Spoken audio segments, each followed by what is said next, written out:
Eu quero ser, Senhor, tua extensão para todos te conhecerem.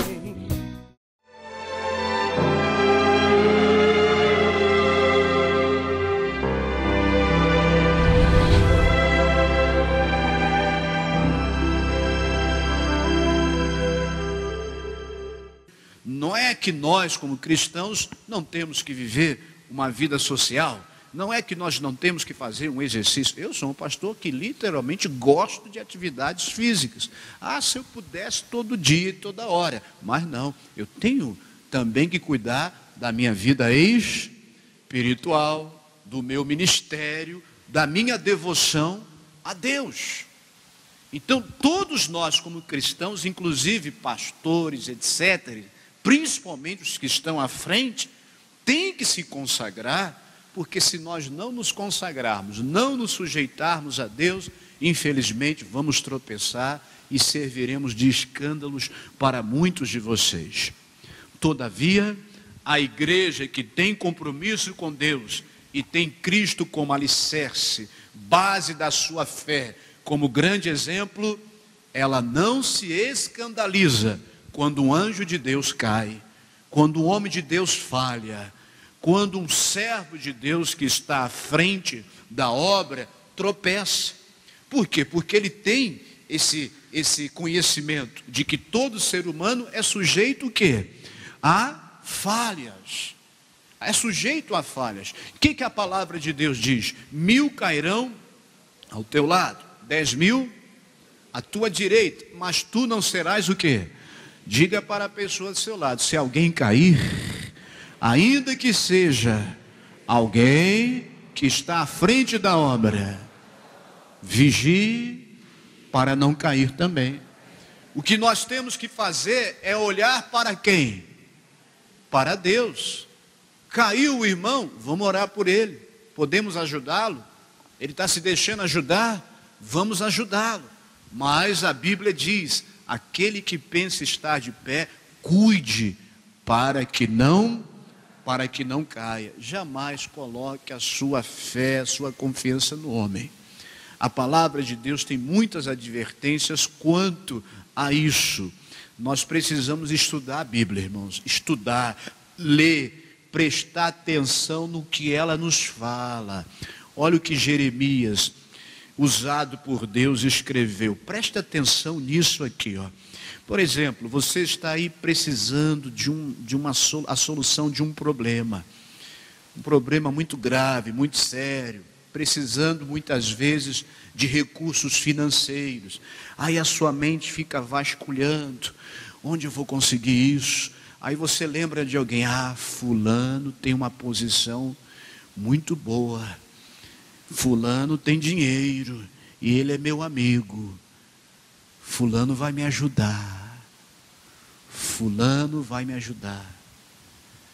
Eu creio que fulano vai chegar para mim, olha, está vendo essa chave aqui? Eu estou te dando um carro para você.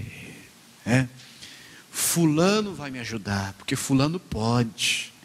É meu irmão, é meu pai, é o meu pastor vai me tirar dessa.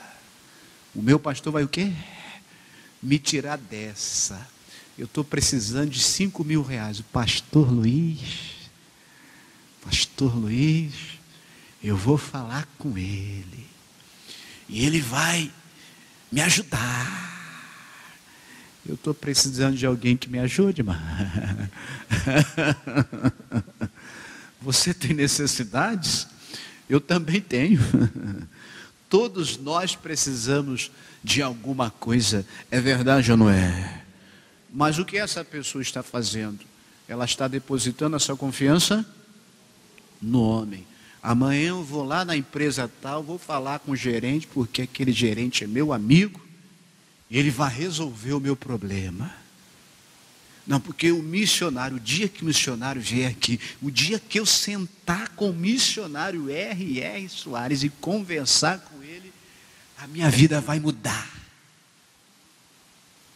Se ele botar a mão dele na minha cabeça,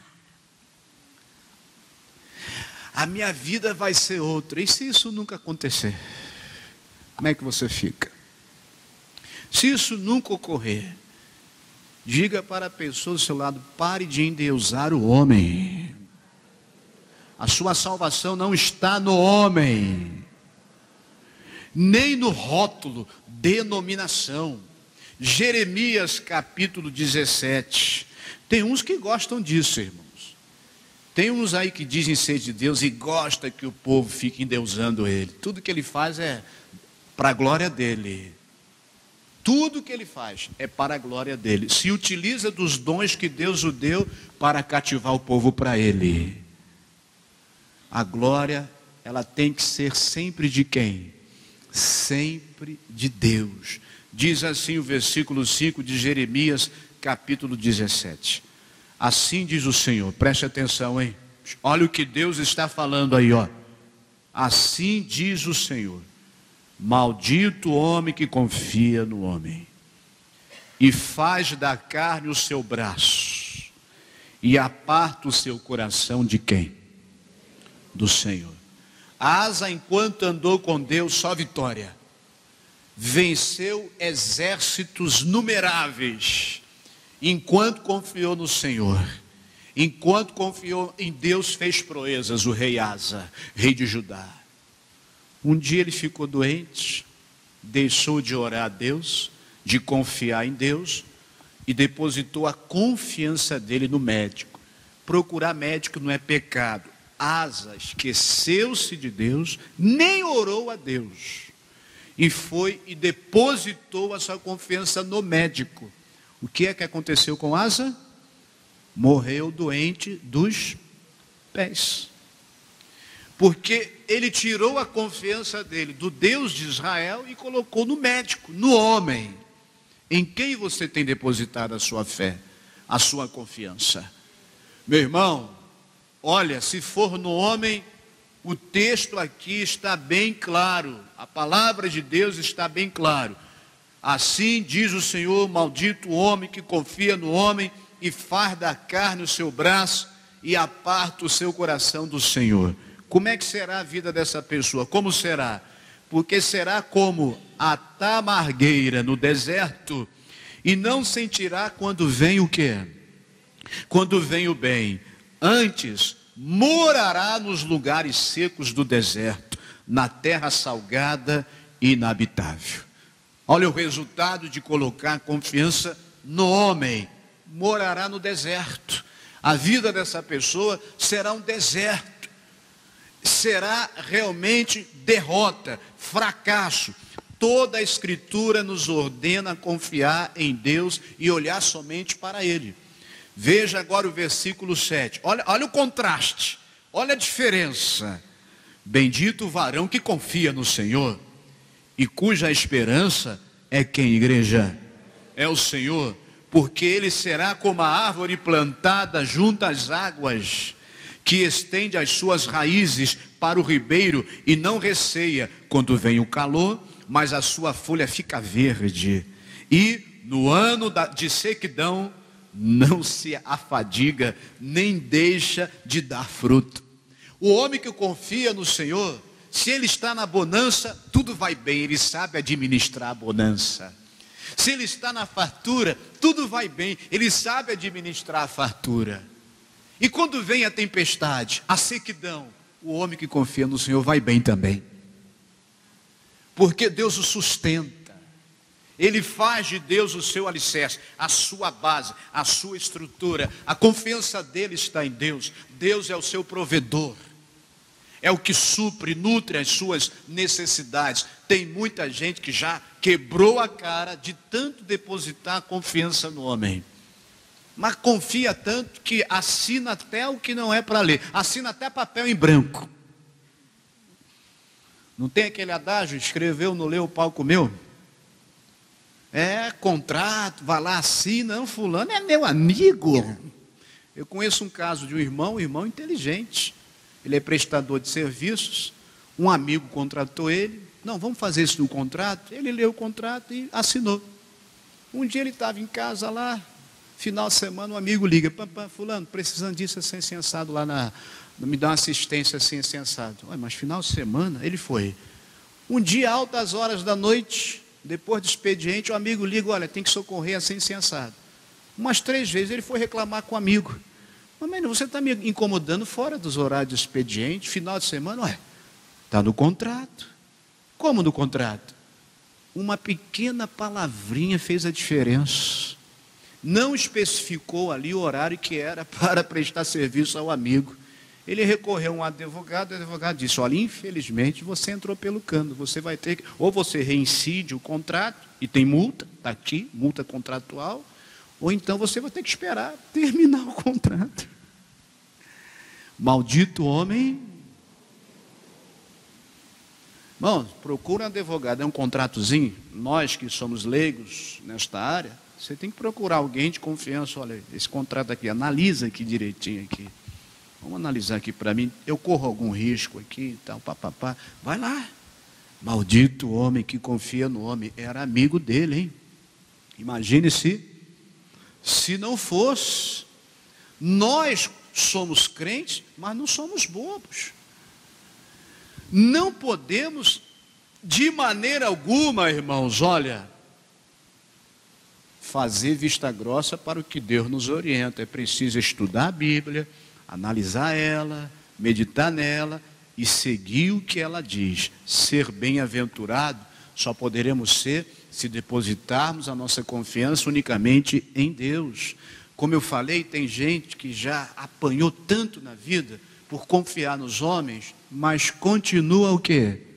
Confiando, continua seguindo a estratégia dele. Tem gente que não prospera na vida porque ele confia muito nos homens. Fulano, faz esse serviço aqui para mim. Não, eu faço. Depois a gente acerta. Não, o que eu faço depois acerto? Vamos sentar aqui, eu faço, mas... Ó, ainda mais nessa terra. Meu amigo, metade agora, e quando terminar me dê outra metade. Não, faz aí, depois a gente acerta. Quem já sofreu com isso aí? Levante a mão. Faz, depois a gente acerta. Está para acertar até hoje. Até hoje. Isso serve de lição para nós. Muitas vezes a bênção Deus nos dá e nós, irmãos, por falta de atentarmos para o que a palavra de Deus diz, perdemos ela porque confiamos nos homens. Vai lá no livro de Salmos agora, capítulo 34, vamos pegar o versículo 5. Salmos, capítulo 34. Já estamos indo aí para a parte, já estamos na parte conclusiva da nossa mensagem. Então diz assim, Salmos, capítulo 34. O versículo é o versículo 5 que diz assim, para quem nós devemos olhar, meu irmão? O texto diz, olharam para ele e foram o quê? E foram iluminados, e os seus rostos não ficarão confundidos. O versículo 4 diz, busquei ao Senhor e ele me respondeu. Hoje é dia da resposta. Diga para a pessoa do seu lado, hoje é dia da resposta. Estamos buscando ao Senhor.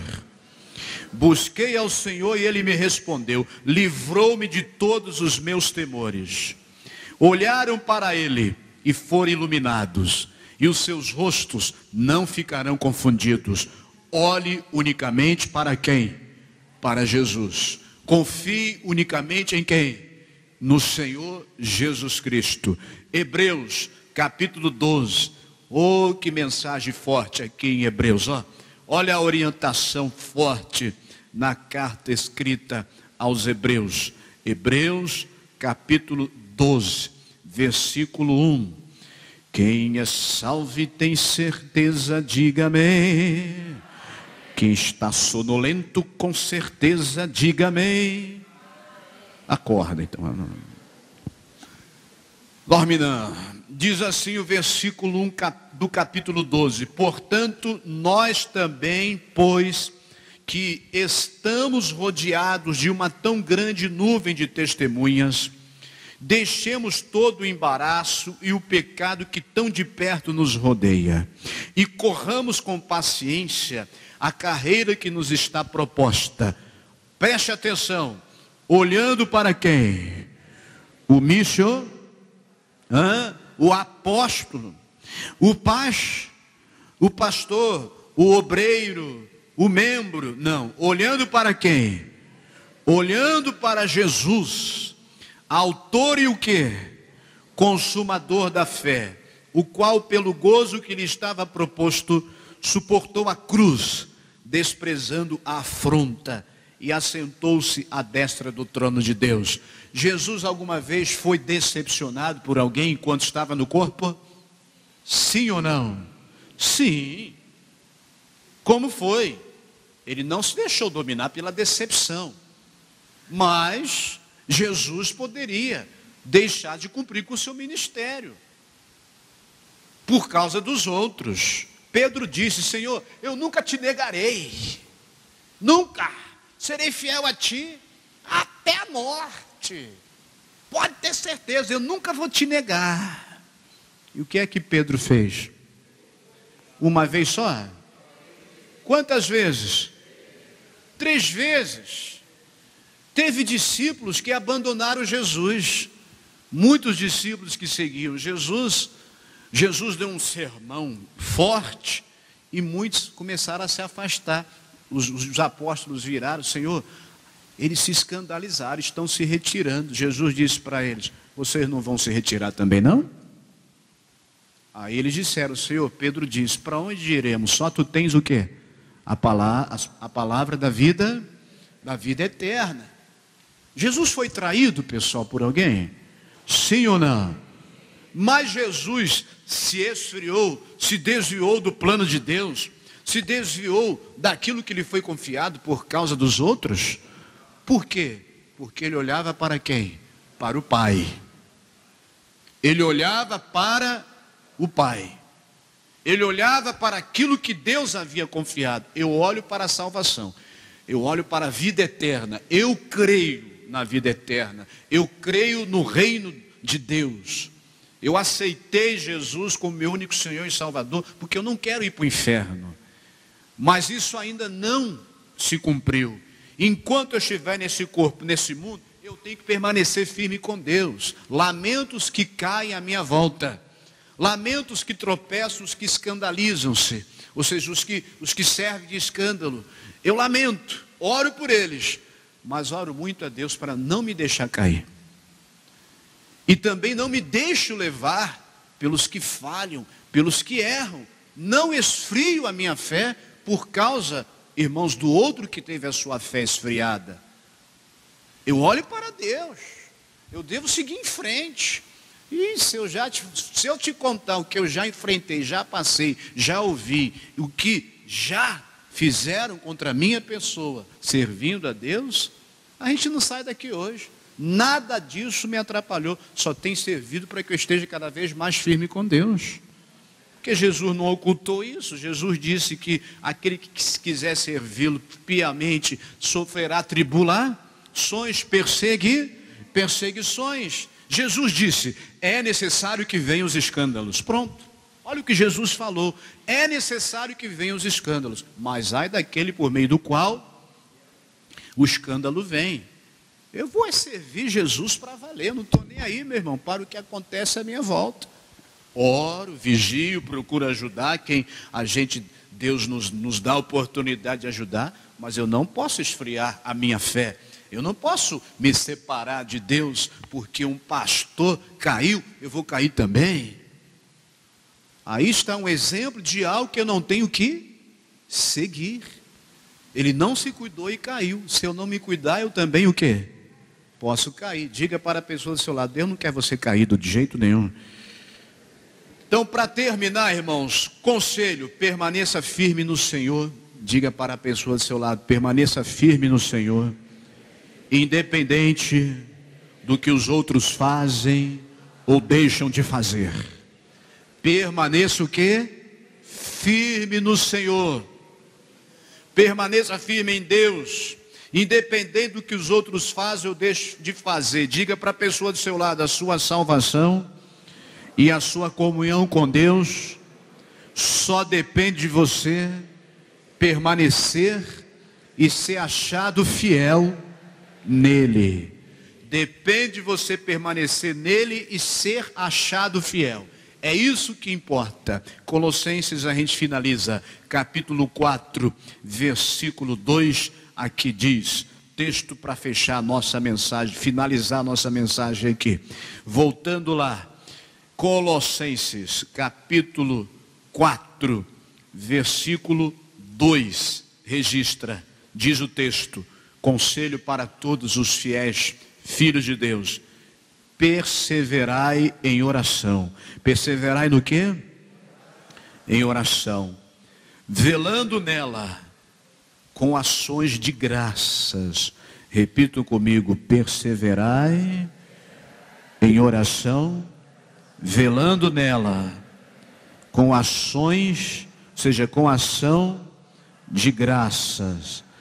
Aí diz o versículo 3, orando também juntamente por nós. Olha o pedido de Paulo, ele estava pedindo por ele e pelos demais apóstolos, orando também juntamente por nós, para que Deus nos abra a porta da palavra, a fim de falarmos do quê? Do ministério de Cristo, pelo qual estou também preso, para que o manifeste como me convém falar. Andai com sabedoria para com os que estão de fora, remindo o tempo.